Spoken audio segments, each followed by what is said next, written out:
मनरेगा का मुद्दा, ये एक बड़ा अहम मुद्दा है और इसको सोनिया गांधी के दिल के बहुत करीब माना जाता है, क्योंकि सोनिया गांधी की बहुत ही महत्वाकांक्षी योजना थी ये मनरेगा, और इसमें महात्मा गांधी का नाम भी जुड़ा हुआ था, तो कांग्रेस के लिए भी बड़ी अजीज थी।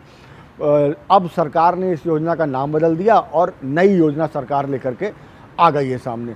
तो अब कांग्रेस ये आरोप लगा रही है कि महात्मा गांधी से परहेज है, महात्मा गांधी को पसंद नहीं करती है सरकार, बीजेपी सिर्फ नाम के लिए महात्मा गांधी का नाम लेती है, और ये योजना जो सरकार लेकर के आई है वो किसानों के लिए या गरीब मजदूरों के लिए नुकसानदेह है। तो ये बड़ा मुद्दा वो 2026 में पूरे देश भर में लेकर के चलने वाली है। जनवरी फरवरी में इसकी शुरुआत करने वाली है, जहां पूरे देश भर में कार्यक्रम वो करेगी, रैलियां करेगी, और इस मुद्दे को जनता से जोड़ना चाहती है, वो गांव-गांव तक ले जाना चाहती है। लेकिन जैसा कि अभी दिग्विजय सिंह ने कहा कि संगठन उतना मजबूत होना चाहिए हर जगह आपका गांव-गांव में, तो वो संगठन मजबूत है क्या?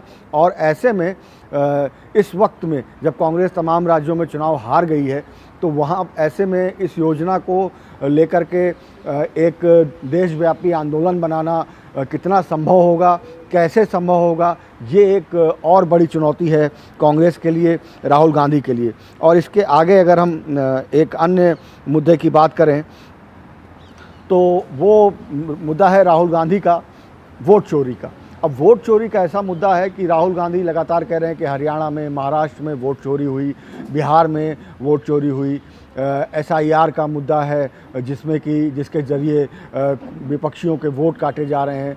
लेकिन क्या इस पर जन आंदोलन खड़ा हो पा रहा है? क्या आम जनता इससे जुड़ पा रही है? इसका एक फीडबैक और सर्वे शायद कांग्रेस पार्टी करा रही है, जिससे इस मुद्दे को आगे लेकर कैसे चलना है।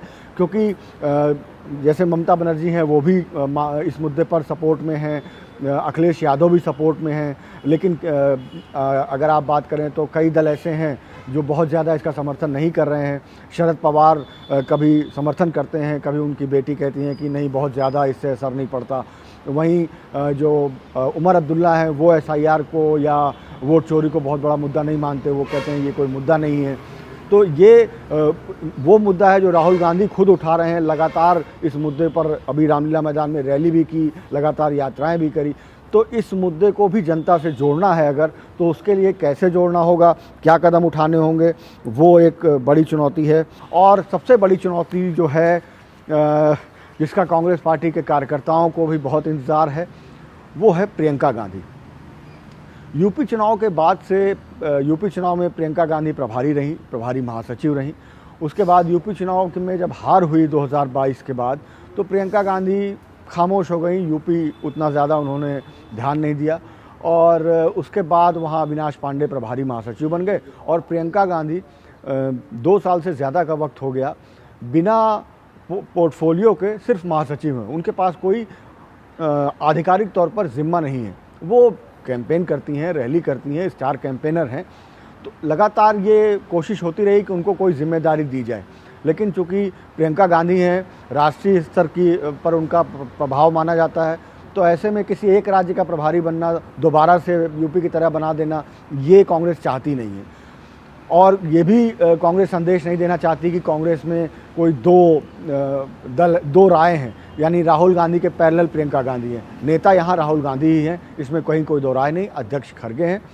और प्रियंका गांधी के लिए ऐसे में क्या किया जाए?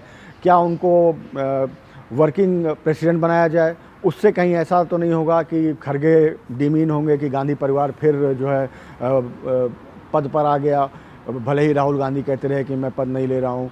हालांकि राहुल गांधी अब आलोपी बन गए हैं। दूसरा एक बात आ रही है कि प्रियंका गांधी को संगठन महासचिव बनाया जाए और केसी वेणुगोपाल को साउथ के राज्य का प्रभारी संगठन महासचिव बनाया जाए, और प्रियंका गांधी को उत्तर भारत के राज्य दे दिए जाएं संगठन महासचिव बना करके।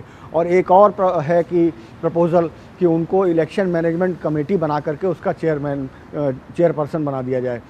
तो ये चीज़ें हैं। ये एक बड़ी दिलचस्प बात है जिसका कांग्रेस पार्टी के तमाम नेताओं को और तमाम कार्यकर्ताओं को इंतजार है कि 2026 में राहुल गांधी, खड़गे और सोनिया गांधी मिलकर प्रियंका गांधी को क्या भूमिका देते हैं, क्योंकि अब तो वो वायनाड से सांसद भी हो चुकी हैं। तो ये राहुल गांधी के सामने कांग्रेस के सामने, खरगे के सामने चुनौतियां हैं 2026 में। तो इन चुनौतियों से वो कैसे निपटेंगे, ये वो उनको निपटना है।